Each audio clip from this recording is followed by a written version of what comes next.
Our first case is shocking and complicated, with more twists than you will ever see coming. As a teenager, Sharon Marshall appeared to have the whole world open to her. She was reportedly a lieutenant colonel in the ROTC and one of the best and brightest students in her class, an undeniably intelligent young woman with a kind heart to match. Upon graduating from high school in 1986 from Forest Park, Georgia, Sharon had earned a full-ride scholarship to the Georgia Institute of Technology with the plan to study aerospace engineering so that she could fulfill her dream of working at NASA. Despite this incredible opportunity, Sharon never went to college, as she was harboring a secret. Sharon was pregnant during the final months of high school by her boyfriend, who she never told about the baby. Sharon hid her secret well, and she ended up giving birth and allowing a wealthy couple from Texas to adopt the baby boy. However, the pregnancy had shaken up her life plans, and at one point, she apparently even tried unsuccessfully to run away with her boyfriend. After losing her chance to attend college, Sharon ended up moving to Tampa, Florida for a new start with a man named Franklin Delano Floyd. Despite having moved with Frank, Sharon started to date another man, and she was soon pregnant for a second time. She once again never told the baby's father about the pregnancy. This time, however, she chose to keep the child and raise it with Frank. Sharon gave birth to her son Michael Gregory Marshall in 1988. Frank and Sharon had a complicated relationship. It wasn't quite clear if it was romantic or not, but the two lived together and both provided for Sharon's son Michael. Frank worked as a painter, but he frequently suffered from a bad back, and so he was rarely able to actually work. Because of this, Sharon became an exotic dancer to provide for them, but they also began to rely on welfare checks to survive. Her co-workers thought of Sharon as kind and friendly, but she was especially close to an 18-year-old co-worker named Cheryl Camesso. Despite the women's friendship, Frank and Cheryl were known to have frequent disagreements, though there were reports that the two of them may have been involved in a brief relationship. On a weekend in 1989, Frank, Sharon, and Cheryl went on a boating trip together, where a fight broke out between Cheryl and Frank. Following the argument, Cheryl allegedly reported Sharon to social services for misrepresenting her true income as an exotic dancer. Sharon had been hiding some of the money she made to still get checks from the government, but Cheryl's call meant that Sharon no longer qualified for welfare aid. Enraged by Cheryl's actions, Frank went to the club where Sharon and Cheryl both worked and confronted her just outside the business. Witnesses reported that Frank actually punched Cheryl in the face during the altercation.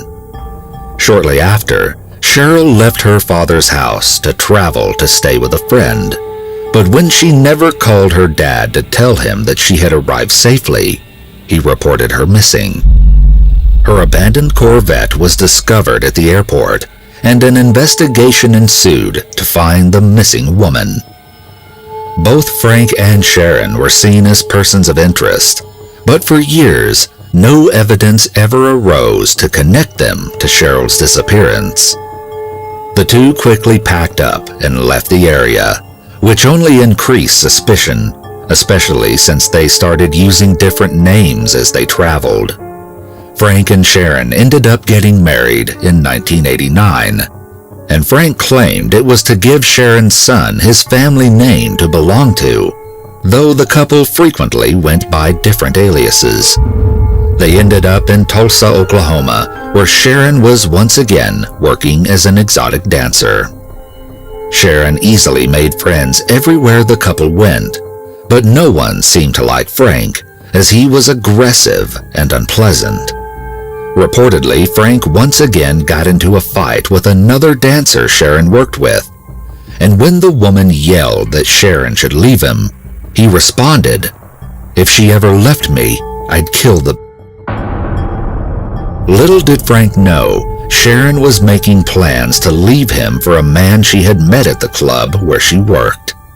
Allegedly, Sharon would have left Frank earlier, but she was afraid of what he would do to her, or her son Michael. Before she was ever able to leave, though, Sharon was the victim of a sudden accident. She was found unconscious by a highway, and it appeared as though she had been the victim of a hit and run. Frank claimed that he was asleep at the time of the accident.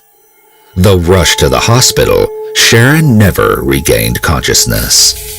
Her friends from the club would come to visit her where she recovered, and many claimed that she was getting better, but Frank soon banned them from seeing her without explanation. 5 days after the incident, Sharon died from her injuries, but many were suspicious of Frank's strange actions, especially since Sharon seemed to be recovering before suddenly dying. The doctor was also suspicious, and based off of old bruises he noticed on her body, he classified her death as a homicide, and even said that the head injury that killed Sharon may not have been caused by a vehicle. Though no one could prove that Frank had been the one to run over Sharon, or that he had possibly killed her while in the hospital, many came to that same conclusion, especially when her co-workers had been the ones to pay for her headstone, rather than Frank. Frank soon contacted life insurance companies to claim the $80,000 policy he had taken out on Sharon only a few months prior to her death. The problem was that Frank frequently used aliases, and so the social security numbers he provided never matched his name. After a few tries, he finally provided his real name, Frank Delano Floyd. It was then that all of Frank's lies began to unravel. It turned out that he had quite the criminal history. When Frank was 19 in 1962, he was convicted of abducting and assaulting a 4-year-old girl, which resulted in him being sentenced to serve 10 to 20 years in prison. However, he escaped the mental hospital where he was first placed by stealing a vehicle. Frank's shocking story was only beginning, as the day after his escape, he robbed a bank and was subsequently captured again. In 1972, Frank was released, but almost immediately he tried to abduct a woman from a gas station and was once again arrested. This time, however, he paid his bail but skipped his court date.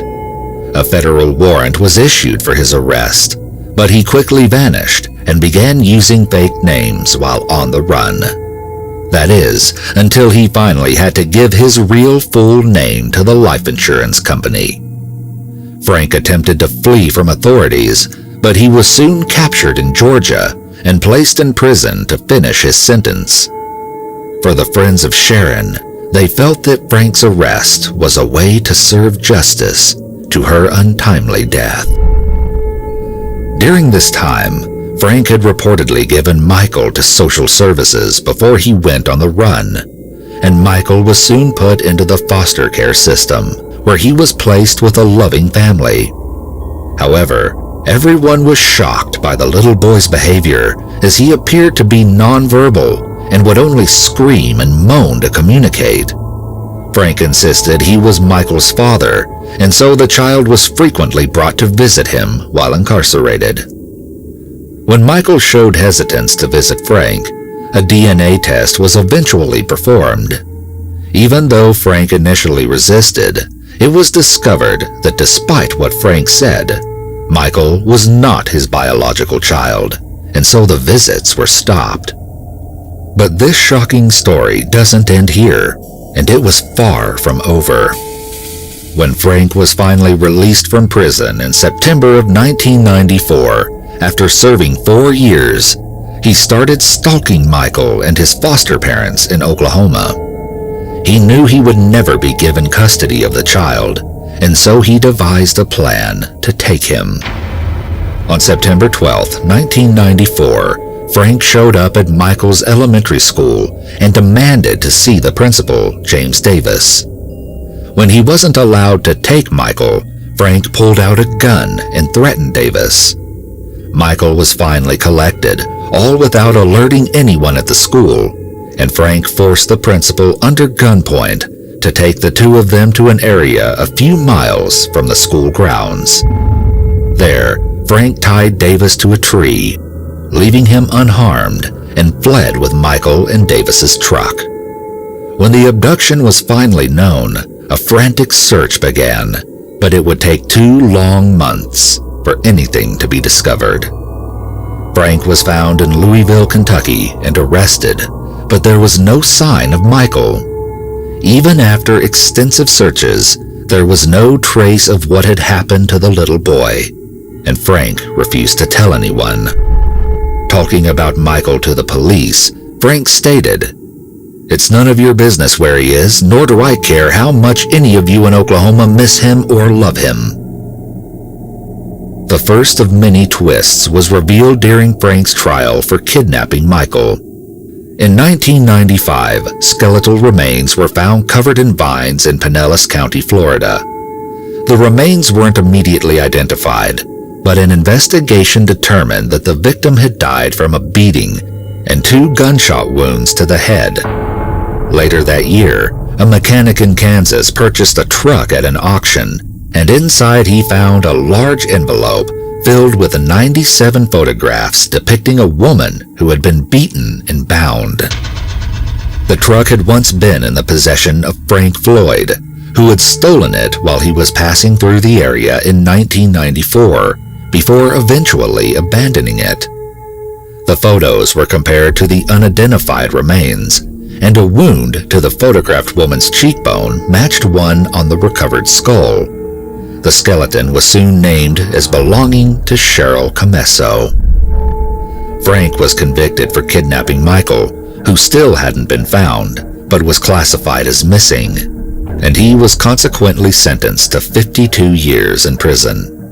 He then went on trial for the murder of Cheryl Camesso, where he was found guilty and sentenced to the death penalty. But the photos uncovered in the truck revealed something else even more shocking, bringing to light another twist in this case. The pictures also showed Frank assaulting a young girl, but these images were much older than the ones of Cheryl. A search began to find the identity of the girl. This is where the case took an alarming turn. It wasn't until 2014 that Sharon's true identity was officially uncovered. To find the truth about Sharon and the pictures, we have to go back. After being released from prison, and while he was on the run for attempted abduction, Frank got married in the mid-1970s to Sandy Chipman. At the time, he had used the alias Brandon Williams, and so Sandy hadn't known who he really was. The marriage was far from romantic, especially as it had begun with them tying the knot at a truck stop. Sandy had 4 kids at the time, and she herself didn't have the cleanest record. She left her kids in Frank's care when she had to spend 30 days in jail after being caught passing bad checks.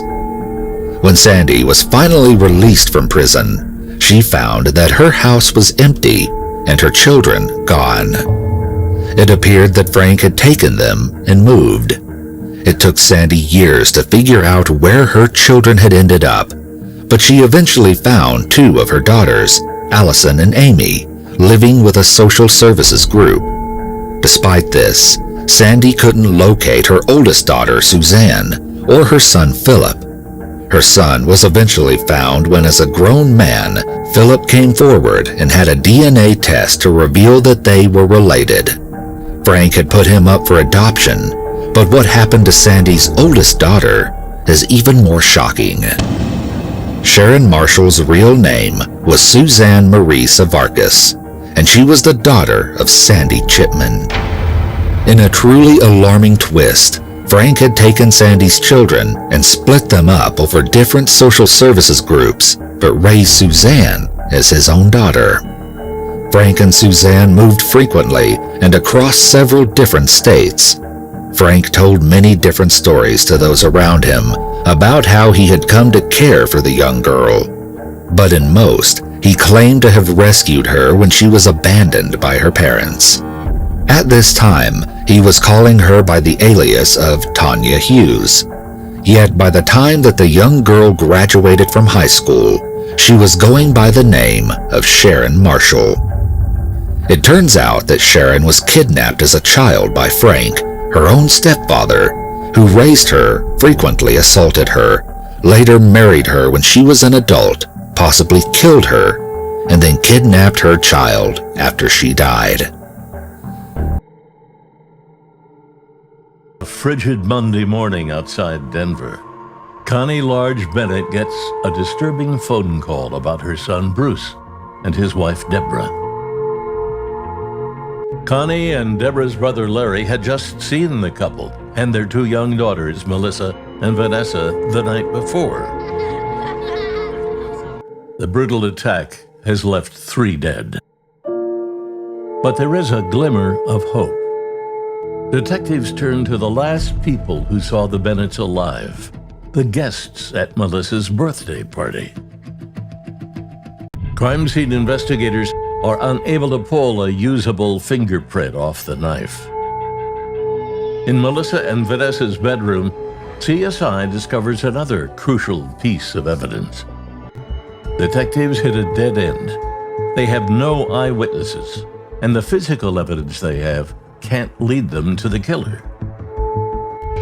11 years later, the Colorado Bureau of Investigation is finally equipped to extract DNA profiles. Unable to ID a suspect through DNA databases, Chief Deputy DA Kellner and Detective Connor team up with Dr. Colleen Fitzpatrick, a genetic genealogist. Detective Connor shares the killer's DNA profile with Dr. Fitzpatrick. Investigators pore over 58-year-old Alex Ewing's criminal record. They discover he'd been arrested just 12 days after the Bennetts were murdered.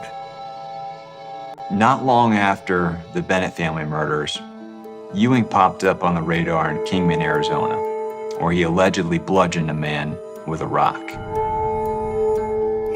He bludgeoned nearly to death 2 people with an axe handle. He was captured in Nevada, and he was ultimately convicted of that attack for attempted murder. Ewing was charged with first-degree murder of the Bennett family, Bruce, Deborah, and Melissa Bennett. Jury convicts Alex Ewing on all 3 counts of murder. Ewing is still awaiting trial for the murder of Patricia Smith. The case of Aaron Guerrero. Let's get into it. Our story takes place in Las Vegas, Nevada. A young couple, 18-year-old Aaron Guerrero and his 16-year-old girlfriend, who will remain unnamed due to her age, were facing a few large obstacles in their relationship. Aaron's mother reported that the couple began dating in June 2020 through to December.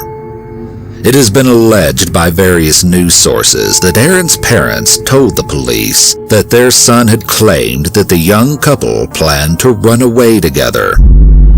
Aaron purportedly told his parents that the couple's chosen destination was Los Angeles. Rightfully concerned about their son's intentions, his parents reached out to the parents of his 16-year-old girlfriend.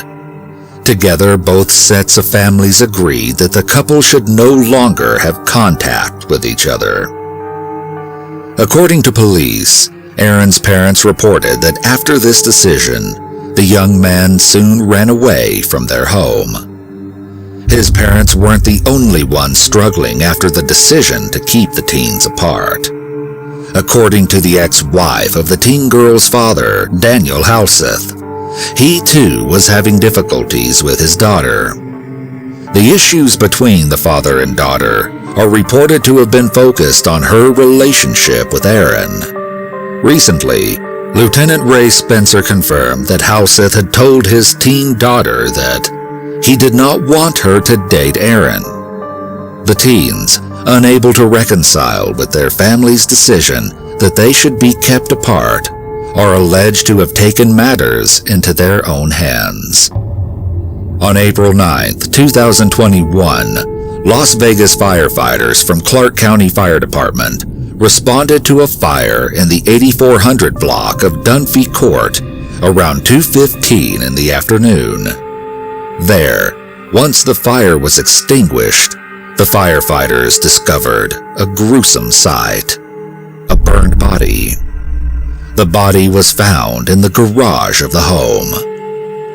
According to investigators, there was evidence discovered at the scene which indicated that the fire had not been the result of an accident and that it had been set with the intention to burn the house down. In the week following the dark discovery, the burned body was identified. It was determined that it belonged to 45-year-old Daniel Halseth. With this dark discovery came another. Investigators stated that they found evidence that Halseth had been killed before the fire started. The Clark County Coroner's Office then reported that Halseth had died from sharp force injuries. Soon, homicide police became involved in the case. It was during a search of the fire-burned home that police discovered both a chainsaw on the floor and a handsaw in the kitchen. As well, they said they found evidence that there had been attempts to clean the kitchen before the fire. Police went on to describe that the handsaw had, quote, apparent blood and tissue on the saw and in between the grooves of the saw. Investigators said that the evidence appeared to suggest that whoever had killed Halseth had also tried to dismember the body before they then set the home on fire in an attempt to destroy the evidence and the body. Investigators had also been contacted by Halseth's ex-wife after she noticed something unusual.